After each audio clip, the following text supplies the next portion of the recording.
Mes chers frères et sœurs, il y en a qui aiment bien gros voyager. Il y en a qui aiment voyager plus que d'autres. Et à titre d'introduction, d'illustration, voici...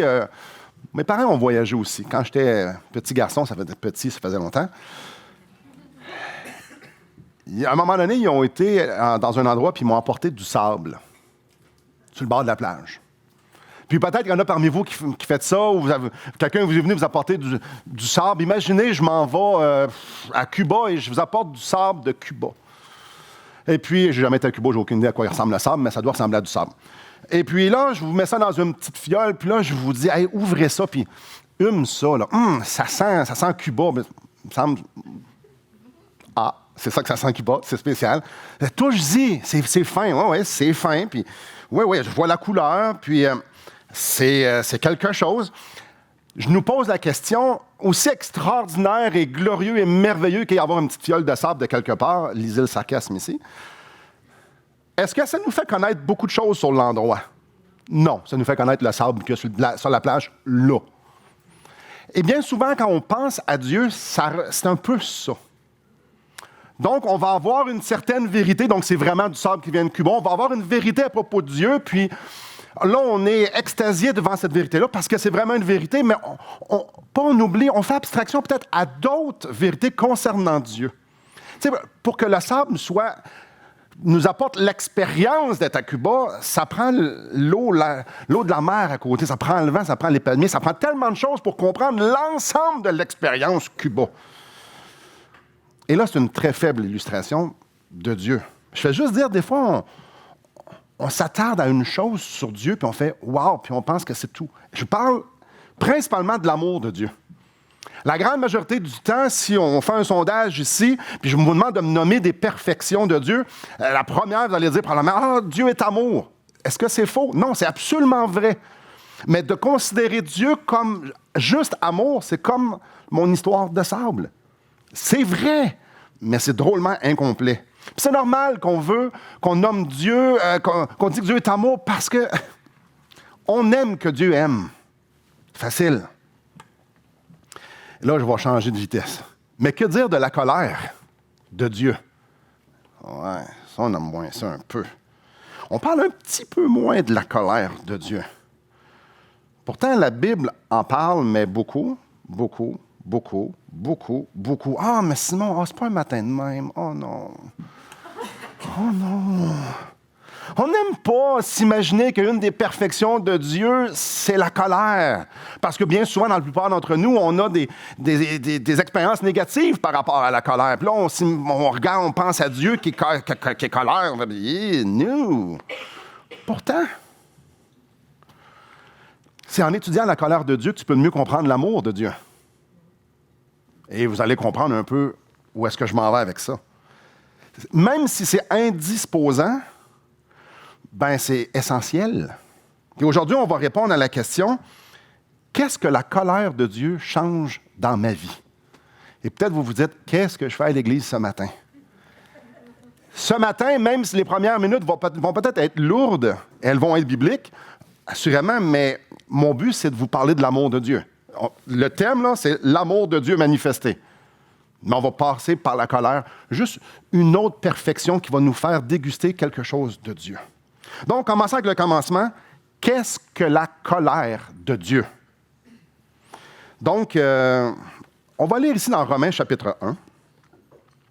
On va lire ce premier passage-là ici.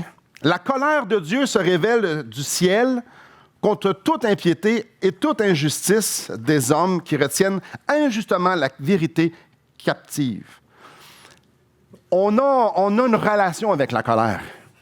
Ici, ce n'est pas mentionné que Dieu pique une colère. Ça ne nous dit pas que Dieu est colérique, mais que la colère de Dieu se révèle. Le sens du verbe ici, c'est d'une façon continuelle, toujours. Il y a une révélation constante de la colère de Dieu. On est en train de parler ici d'un état et non pas d'un événement quelconque où ce que Dieu, là, il perd patience, puis comme on pourrait imaginer, un homme ou une femme, quand je parle d'un homme ou une femme, pogner panique après quelqu'un qui vient de le couper en auto. Oui, j'utilise souvent cette illustration-là. Je ne sais pas pourquoi. Ici, on est en train de parler d'un état. On est en train de parler ici de comment Dieu est. Donc, on sait que Dieu est amour, Dieu est bonté, Dieu est gracieux, Dieu est tout ça. Puis ici, ça nous parle aussi que Dieu est colère. J.I. Packer dit sur la colère, elle est autant l'expression d'une disposition personnelle du Dieu 3 fois 5 que ne l'est son amour pour les pécheurs. En d'autres termes, autant que Dieu aime le pécheur, autant que sa colère demeure sur le pécheur. Je vous avais dit, on commence lourd un peu. Dans Genèse 22, 16, on peut voir Dieu jurer par lui-même en faisant une promesse à Abraham. Puis la promesse est endossée par la personne même de Dieu. Je le jure par moi-même. Dans le psaume 89, 35, on peut lire à peu près la même chose, mais là, il dit, je le jure par ma sainteté. La promesse est endossée par la sainteté de Dieu. Donc, la sainteté fait partie de lui comme s'il avait juré par lui-même. C'est spécial. Dans le psaume 95, il fait la même chose dans sa colère, par sa colère. La même chose au bout de la colère. L'Éternel présente sa colère au même titre que sa sainteté, que sa justice. Comme si la colère est un des bouquets de sa perfection. Réfléchissons un instant sur une logique, parce qu'on n'aime pas, naturellement, l'homme n'aime pas réfléchir sur la colère de Dieu. Et ce matin, on fait juste flatter le dessus, on n'ira même pas en profondeur, on fait juste en parler brièvement, on survole. Mais c'est important pour découvrir une autre perfection de Dieu. Donc, réfléchissons un instant. En tant qu'être humain, on aime que Dieu aime. Donc, on aime que Dieu aime la création. On aime l'idée que Dieu soit bon. On aime que Dieu soit gracieux, patient avec les gens. On aime ça. On aime et on va accepter très facilement l'idée que Dieu soit gracieux avec les gens qui font des erreurs. On aime ça. Je comprends bien, on fait des erreurs, donc on aime qu'il soit patient avec nous. Grosso modo, on va accepter, écoutez bien ça, on va accepter pas mal tout ce qui est favorable pour nous par rapport à Dieu. Très facilement. On ne discutera jamais de dire que Dieu est trop bon avec nous. Et c'est-tu plate? Dieu est trop bon avec moi. Dieu m'aime trop. Dieu est trop gracieux.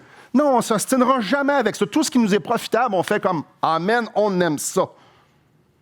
Est-ce que nous sommes capables d'accepter que Dieu ait des dispositions négatives contre ceux qui ont des dispositions négatives envers lui? Je l'ai dit dans d'autres phrases. Est-ce que nous sommes capables d'accepter que Dieu a une disposition négative envers des rebelles? C'est correct, ça, qu'un rebelle, que Dieu fasse, ça ne marche pas. Je donne quelques exemples ici, très faciles. Quelle disposition Dieu devrait avoir avec Hitler? Ben non, mon grand, je sais que c'était pas facile ton époque, mais regarde, il n'y a aucun problème. Qu'est-ce que vous en pensez? Ou bien non, encore, ceux qui ont manigancé le meurtre de 800 Tutsis dans la gang des Hutus en 1994 au Rwanda, ils ont tué 800 000 personnes en 4 mois à coups de machette. Quel genre de disposition qu'on espère que Dieu va avoir avec eux autres? Ouais, c'est pas facile, hein? Mais bon, cette fois-ci, ça va être correct. Vous avez juste tué 800 000 personnes. Regarde, il y en a eu un pire. Donc, c'est correct, je suis bon. Je suis gracieux. Mais on aimerait peut-être qu'il y ait des mauvaises dispositions envers les rebelles, n'est-ce pas? Vous savez, vous avez sûrement entendu parler de ça dans les journaux, l'État islamique. Où est-ce qu'ils vont dans les villages? Ils ramassent les femmes et les jeunes filles et ils vont les vendre dans d'autres pays pour qu'ils deviennent des esclaves sexuels. Quel genre de disposition qu'on espère Dieu envers ces gens-là? Ouais, ça, c'était pas ta meilleure idée. Mais bon, tu es comme tout le monde, tu fais des erreurs. Juste le dire, c'est... J'aimerais qu'on soit clair ce matin. Mon opinion et la vôtre ne pèsent pas dans la balance. Mais juste... réfléchissons un instant. On espère que Dieu a des dispositions négatives envers les rebelles, n'est-ce pas? Le problème, c'est qui sont les rebelles? Où est-ce qu'on met la ligne? C'est quand que tu es un gros rebelle, que là, Dieu, à quel endroit? Ça, c'est toujours la question qu'on devrait se poser. Mais j'aimerais qu'on puisse lire dans la parole, je vais vous le lire, ça se trouve dans Nahum, un prophète de l'Ancien Testament. Ce que Dieu dit qu'il a comme disposition envers les rebelles, écoutez bien. L'Éternel est un Dieu jaloux. Il se venge. L'Éternel se venge. Il est plein de fureur. L'Éternel se venge de ses adversaires. Avez-vous remarqué qu'il dit 3 fois venger à peu près dans la même phrase? Ça, moi, normalement, quand je lis trois mots dans la même phrase, je me dis, il doit y avoir quelque chose ici. Hein. Il garde rancune à ses ennemis. L'Éternel est lent à la colère. Il est grand par sa force. Il ne laisse pas impuni. L'Éternel marche dans la tempête, dans le tourbillon. Les nuées sont la poussière de ses pieds. Il menace la mer et la dessèche. Il fait tarir tous les fleuves. Les montagnes s'ébranlent devant lui et les collines se fondent. La terre se soulève devant sa face, le monde et tous ses habitants. Qui résistera devant sa fureur? Qui tiendra contre son ardente colère? Sa fureur se répand comme le feu et le rocher se brise devant lui.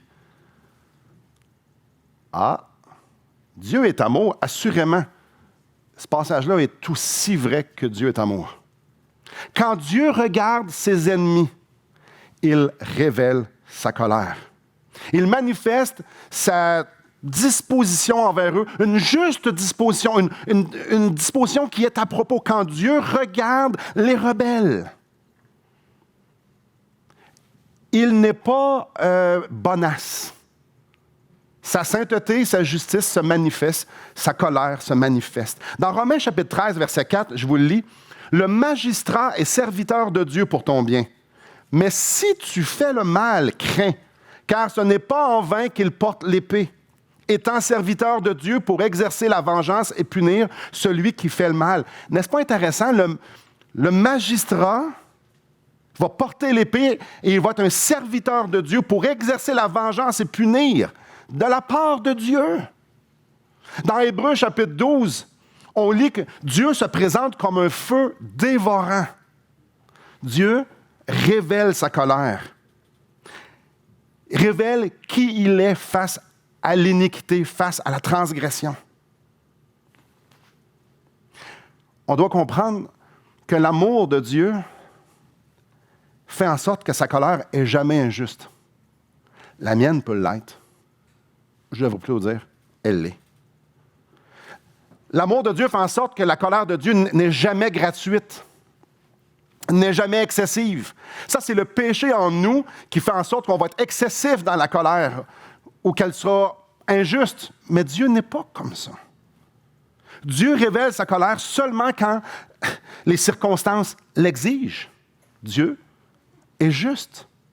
Donc, la colère de Dieu est toujours méritée, elle est toujours bien dosée.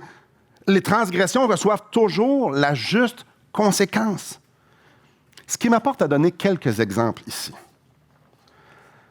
Adam et Ève, vous vous souvenez très bien de l'histoire d'Adam et Ève, tu ne mangeras pas de l'arbre de la connaissance du bien et du mal.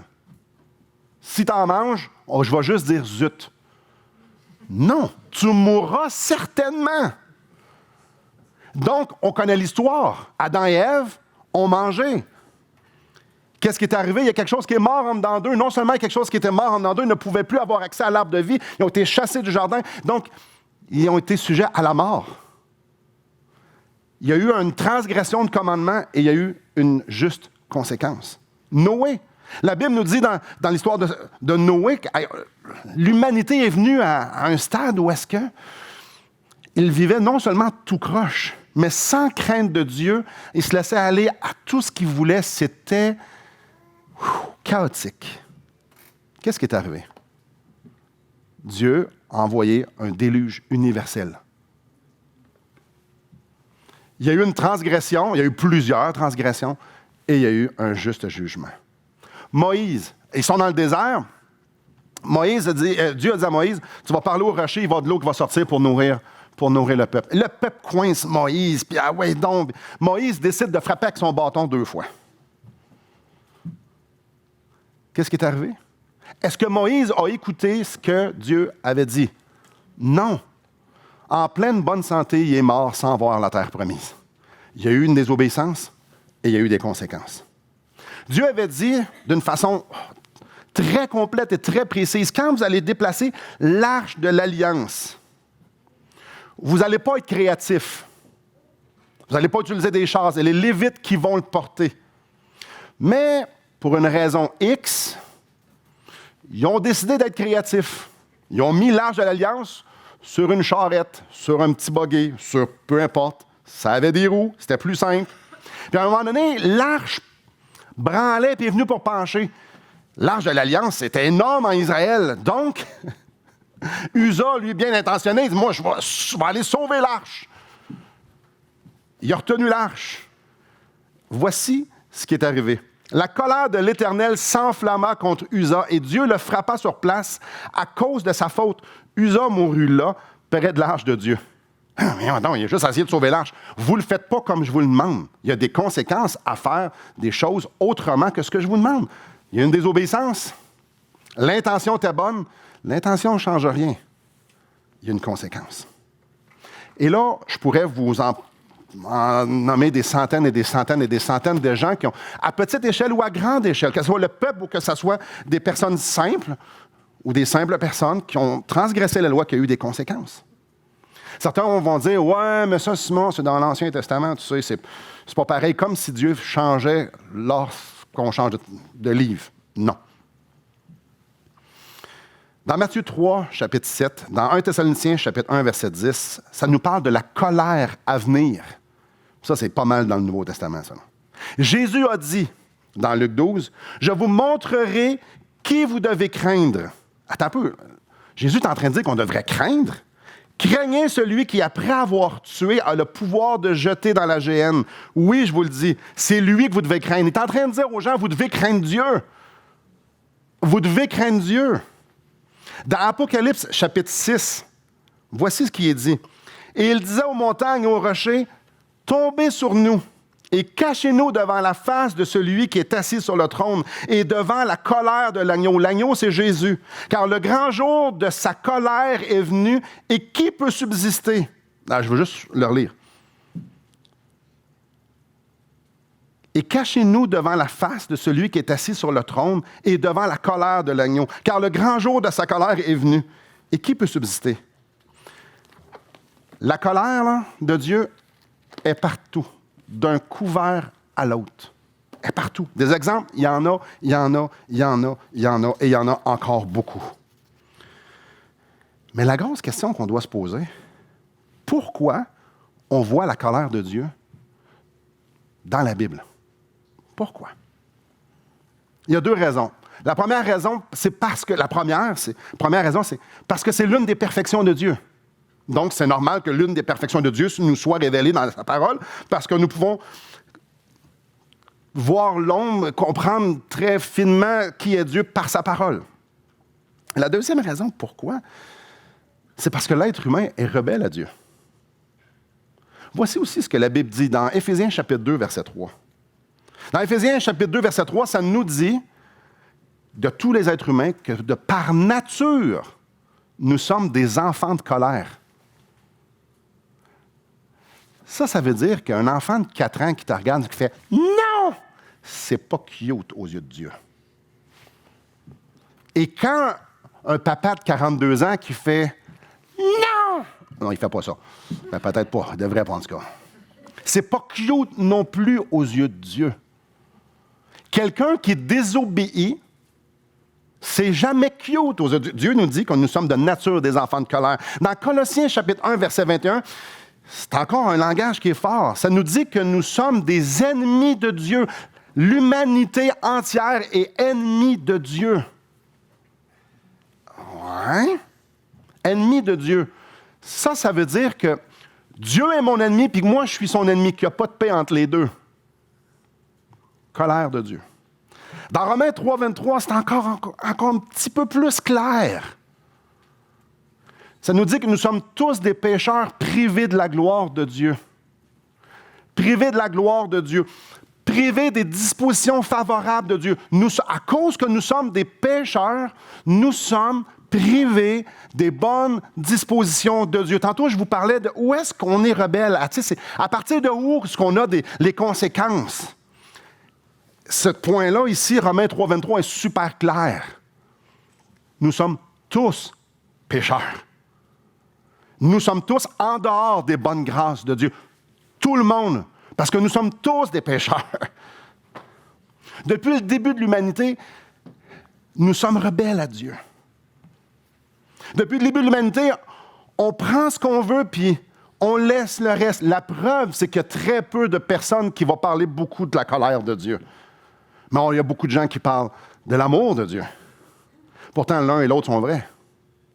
On aime ce qu'on veut. Ah oui, OK, on faut aimer son prochain. Oui, aimer son prochain. Je veux que le monde m'aime. Parce que je suis votre prochain, n'est-ce pas? Mais aimer son prochain quand il nous tape ses nerfs, ouais, c'est un petit peu moins ça. Ça, non. On aime notre prochain quand ça fait notre affaire. Mais quand c'est difficile, on change de page. Depuis le début de l'humanité, on se fait un Dieu à notre image. Moi, je pense que Dieu est comme ça. Moi c'est comme ça. On prend un Dieu qui nous plaît.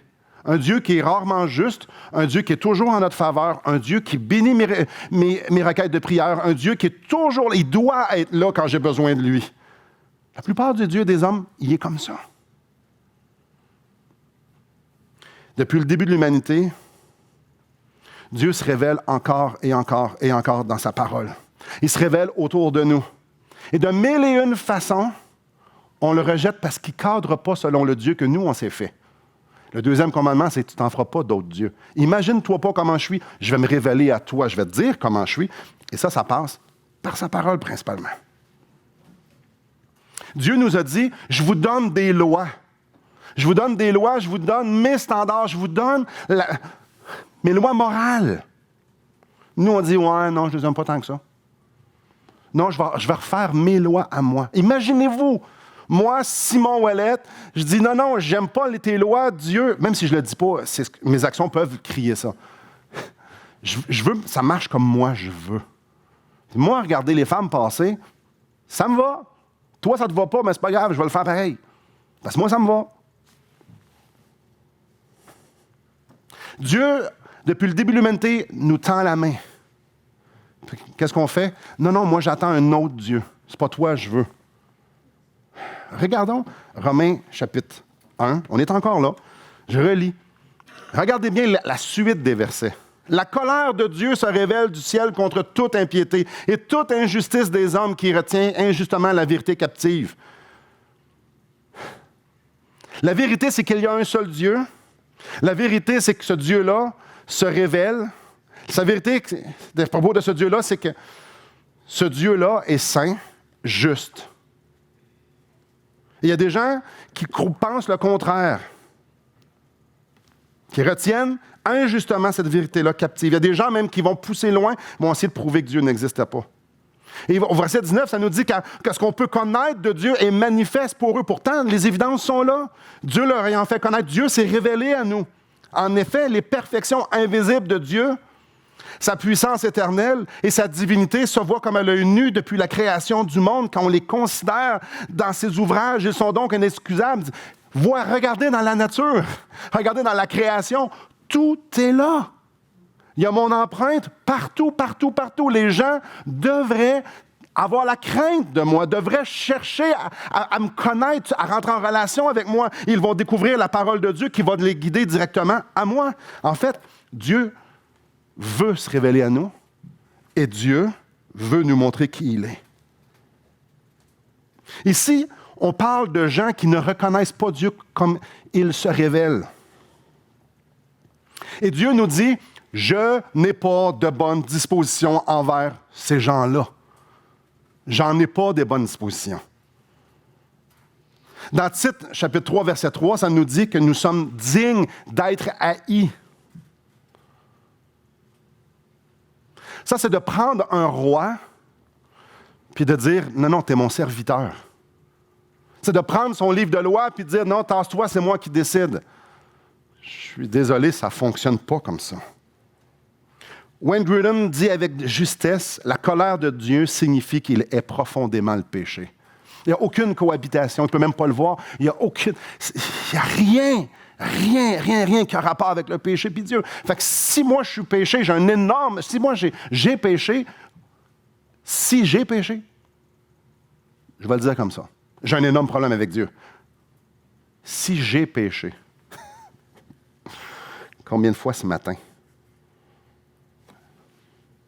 Vous vous souvenez de tous les exemples que j'ai donnés tantôt? si tu ne fais pas ce que Dieu veut, il y a des conséquences. Quand Dieu donne un commandement puis tu ne le fais pas, il y a de mauvaises dispositions envers toi. C'est simple. Je suis parfait, soyez parfait. Je suis saint, soyez saint. Au ciel, il est saint. C'est ceux qui veulent venir avec moi au ciel, soyez saints. Saint, ça veut dire exempt de toute souillure. Soyez purs, soyez parfaits. L'humanité entière est sous la colère de Dieu. Et sinon, quelque part, tu avais parlé d'amour. Pas tout de suite. Je relis un verset que j'ai lu tantôt. Et il disait aux montagnes et aux rochers, tombez sur nous et cachez-nous devant la face de celui qui est assis sur le trône et devant la colère de l'agneau. Car le grand jour de sa colère est venu. Qui peut subsister? Là, peut-être, certains d'entre vous, vous dites, surtout ceux qui ne me connaissaient pas, coudonc, t'essaies-tu de nous faire peur? Oui. Non, mais là, t'essayes. Non, moi, je veux entendre parler de l'amour. C'est sûr, on aime se faire aimer. Mais Dieu me demande de aussi dire la vérité.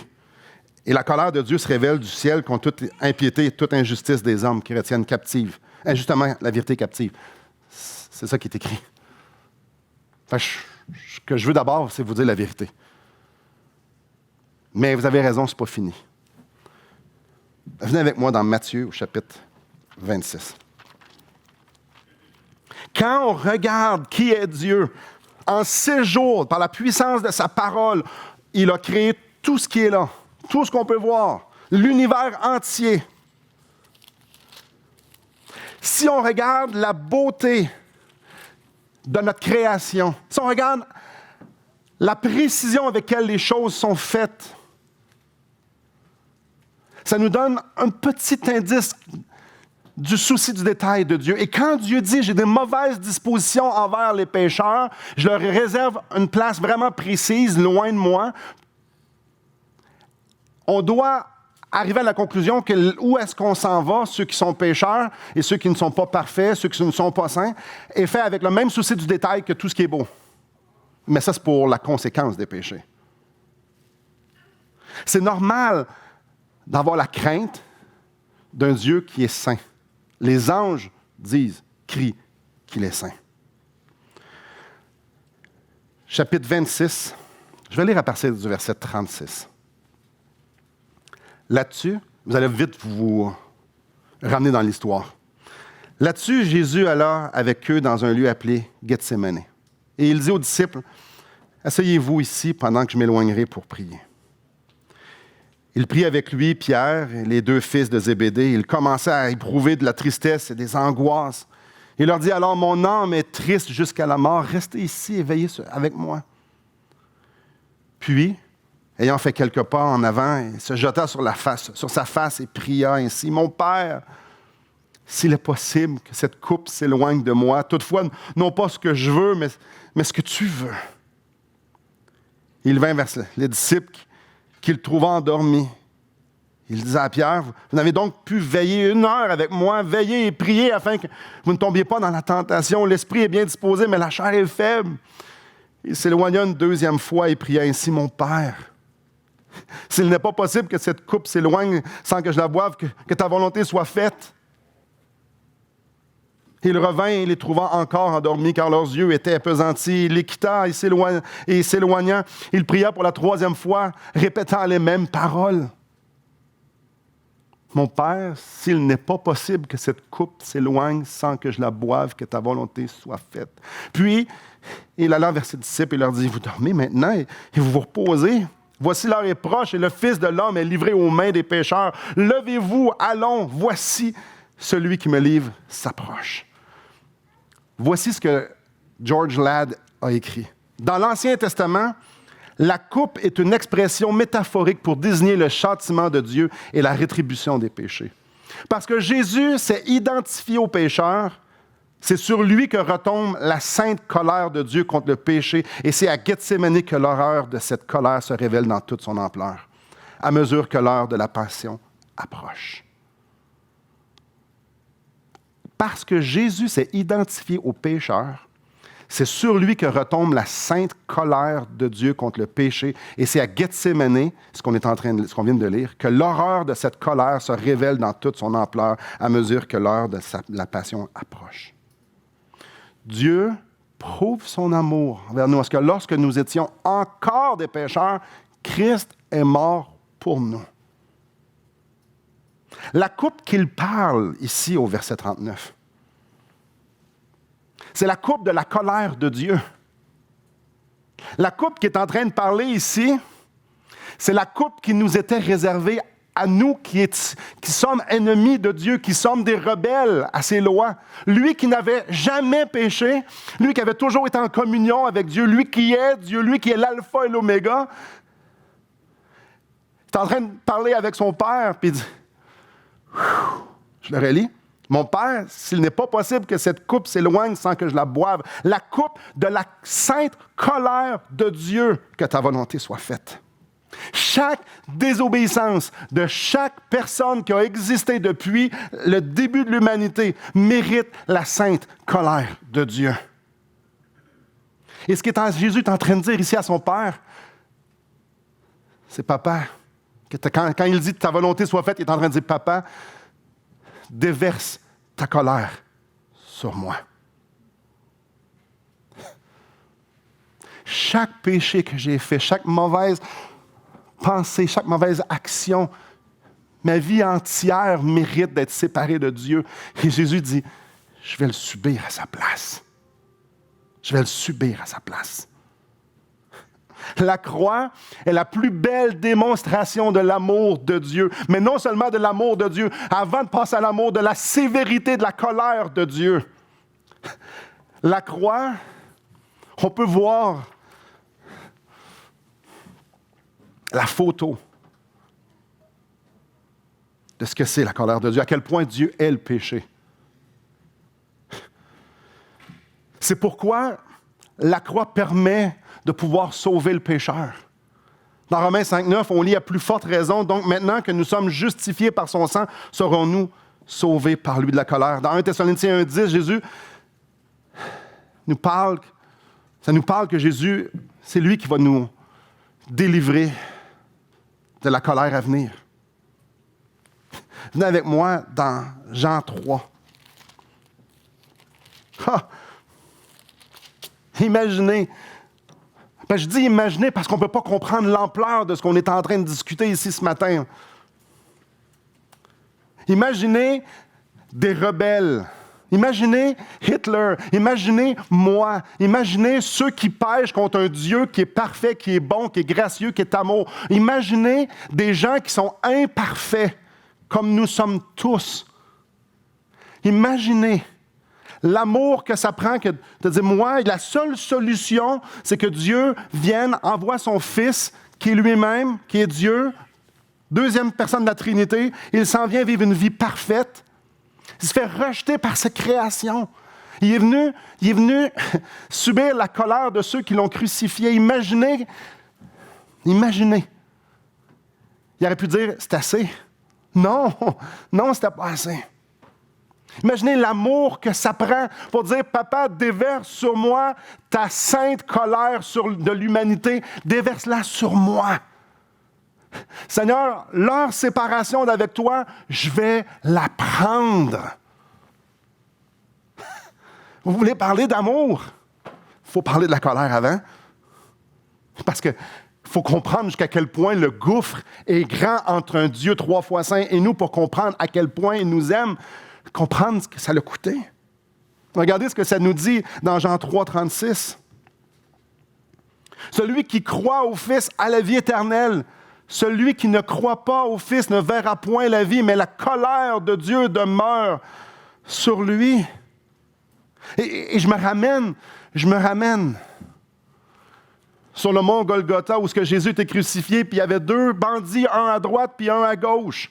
Puis au début, les deux insultent Jésus. « Hey, si c'est le roi des rois, si c'est Dieu qui est là, mais voyons donc, lui a sauvé plein de gens, il a guéri plein de gens, puis là, il est crucifié. Ils l'ont-tu insulté, vous pensez? Il n'y avait rien de plus bas que de se faire crucifier. Ça n'a pas de sens. Maudit quiconque est pendu au bois. Et à un moment donné, en écoutant ce que Jésus disait aux gens, « Père, pardonne-leur, ils ne savent pas ce qu'ils font. » Et plein d'autres choses. Il y en a un qui a eu un changement dans son cœur. Dieu a touché son cœur vivement. Puis il a regardé Jésus, puis il a dit... En fait, avant de regarder Jésus, il a dit à l'autre, « Hey, nous, on mérite d'être ici, pas lui. » Cet homme-là a complètement compris que lui méritait la pleine condamnation de ses péchés. Puis après ça, il se retourne vers Jésus, puis il dit, « Souviens-toi de moi quand tu viendras dans ton règne. » Il a cru que la seule solution pour pouvoir faire partie du royaume de Dieu, c'était de se tourner vers Jésus-Christ puis de dire « Sauve-moi ». Et ce qui est extraordinaire, c'est que Jésus l'a regardé puis lui a dit « Aujourd'hui même, tu seras avec moi dans le paradis ». C'est pas quelque chose de tantôt, il n'y a pas de purgatoire, il n'y a pas de ça. Aujourd'hui même, nous allons être unis ensemble au ciel. Qu'est-ce que ce gars-là il a fait? La seule chose qu'il a faite, c'est qu'il a mis sa foi en Jésus. Il a vu qu'il n'y avait aucune autre solution que celui qui était crucifié. Dans Actes 4.12, on lit « Il n'y a de salut en aucun autre, car il n'y a sous le ciel aucun autre nom qui a été donné parmi les hommes par lequel nous devions être sauvés. » La seule place que quelqu'un peut se cacher de la colère de Dieu, écoutez ça, c'est la seule, si vous avez une chose à vous souvenir ce matin, c'est ce que je vais dire là. La seule place qu'une personne peut se cacher de la colère de Dieu, c'est derrière la croix de Jésus-Christ. Parce que Jésus-Christ est venu subir la colère de Dieu à ma place. Et ça nous dit dans sa parole que le sang de Jésus-Christ nous purifie de tout péché. Quand je regarde Jésus et je lui dis « Sauve-moi », je suis en train de faire quelque chose d'extraordinaire. Je suis en train de prendre mes péchés devant le Seigneur, puis je les mets sur ses épaules à lui. Et quand Jésus dit « Aujourd'hui, tu vas être avec moi au paradis », il prend sa justice, sa sainteté, puis il me la dépose sur mes épaules. C'est extraordinaire ce qui s'est passé à la croix. Les pécheurs sont devenus saints parce que Jésus-Christ est mort pour eux, parce que Jésus-Christ a pris leur condamnation. La seule place qu'on peut être à l'abri, où on peut se cacher de la colère de Dieu, c'est pas en arrière de la religion, c'est pas en étant des bonnes personnes, c'est pas en avoir fait assez, ça n'a rien à voir d'aller à l'église, ça n'a rien à voir de faire tout ce qui est nécessaire. La seule place, c'est de dire « Seigneur Jésus-Christ, sauve-moi, parce que je le sais que mes péchés devant Dieu méritent juste la condamnation, mais merci parce que tu as pris ma condamnation. » Et c'est pas fini. Jésus-Christ est ressuscité. Il est assis maintenant à la droite du Père. Maintenant, il nous offre sa vie. La vie qui commence aujourd'hui, la vie que j'ai de la misère à tout comprendre parce que je suis encore un pécheur, mais c'est une vie, c'est sa vie à lui. Et maintenant, je le sais que si je meurs aujourd'hui, je m'en vais directement avec lui parce que j'ai sa vie. Celui qui croit au Fils a la vie éternelle. Qu'est-ce que j'ai fait? J'ai fait comme le larron. Celui qui ne croit pas au Fils, il a le droit. Il a le droit. Mais il ne verra point la vie. La colère de Dieu demeure sur lui. Donc, est-ce que mon but, c'est de vous faire peur? Absolument! Dans la mesure que vous puissiez comprendre à quel point Dieu vous aime. Je ne veux surtout pas que quelqu'un ici parte avec cette peur-là. Ce n'est pas mon but. Mon but, c'est vraiment que vous puissiez vous tourner et dire « Sauve-moi! Sauve-moi! Sauve-moi! Je ne la veux pas, ta colère. Je la mérite. Je ne la veux pas. » Oh, merci parce que Jésus-Christ est venu la prendre à ma place. Je veux sa perfection, puis je veux lui donner mon imperfection. Je veux cette vie-là qu'il m'a offert. C'est simple, hein? Celui qui croit au Fils à la vie. Je vous pose la question du début qu'on était pour répondre aujourd'hui. Qu'est-ce que la colère de Dieu change dans ma vie?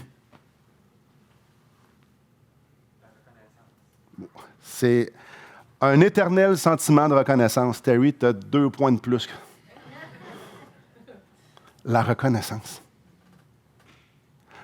Pour les chrétiens, c'est extrêmement important de comprendre la colère de Dieu. Pour les chrétiens, c'est ce qui fuel, c'est ce qui drive, c'est tous des beaux anglicismes, je le sais. C'est ce qui me motive. C'est ce qui me pousse à aller à la croix et dire, Seigneur, je veux te célébrer. Parce que je reconnais ce que Jésus-Christ a subi pour moi, ce que ça l'a coûté. Puis je reconnais surtout maintenant ce que j'ai. ce que ça change dans ma vie, ce désir de vouloir vivre pour la gloire de ce Dieu-là extraordinaire. Ce que ça change dans ma vie, ça nous parle ici que j'ai la vie éternelle parce que je crois. Premièrement, ça change du fait que j'ai la vie. Et c'est là que ça a commencé pour moi, c'est en octobre 1996. Et le verset qui m'a profondément touché, c'est « Le salaire du péché, c'est la mort ». En fait, c'est un bout de verset. Romains 6, 23. À cause que je pêche, il y a des conséquences. Et ça, c'est la mort physique et spirituelle. Mais il y a Jésus. Mais il y a Jésus. Mais il y a Jésus. Mais il y a la croix. La vie a commencé là. La vie a commencé là. Mon pardon a commencé là. Maintenant, j'existe pour célébrer la gloire de sa grâce. Maintenant, j'existe pour approfondir cette union-là, pour que ma vie puisse être un témoignage vivant de qui est ce Dieu extraordinaire-là. Donc, je vous lance une invitation. Premièrement, avez-vous fait ce pas de foi-là? Celui du larron, celui que j'ai fait en 1996, celui que plusieurs d'entre nous, celui qui a dit « Je vais me cacher en arrière de Jésus, je ne veux pas avoir la colère que je mérite, je veux Jésus, je veux sa mort, je veux son pardon, puis je veux aussi sa vie. » Avez-vous? Est-ce que vous êtes tourné vers Jésus-Christ pour dire « Sauve-moi » ? Et la deuxième chose, pour nous qui l'avons fait, rappelons-nous, n'ayons pas peur de la colère, n'ayons pas peur. Parce qu'il n'y a maintenant aucune condamnation pour ceux qui sont en Jésus-Christ.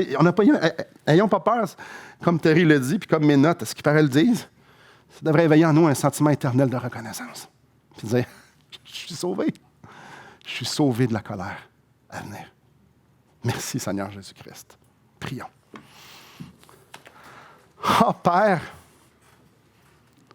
le bouillonnement dans mon cœur ne peut pas se traduire par des mots. Ma reconnaissance, il n'y a pas de bons mots. Je sais qu'on va passer l'éternité à te le dire que tu es extraordinaire, puis ma vie, je veux qu'elle te serve à ça. Seigneur, on a juste gratté la surface. Vraiment juste la surface. On mérite réellement d'être séparé de toi. Je regarde mon cœur, mes pensées, je regarde ta loi parfaite, tes perfections, je mérite d'être séparé de toi, je mérite, mais grâce te soit rendue, gloire te soit rendue pour Jésus-Christ. Alors que j'étais pécheur, profondément esclave de mes péchés, Christ est mort pour moi.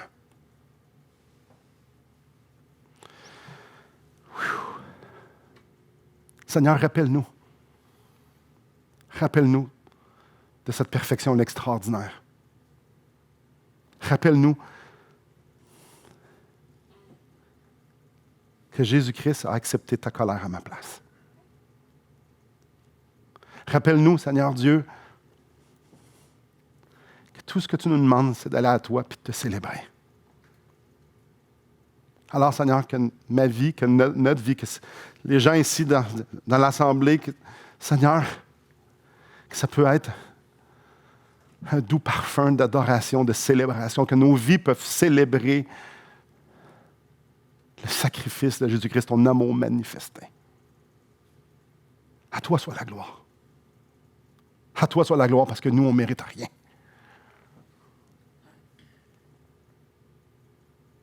Amen.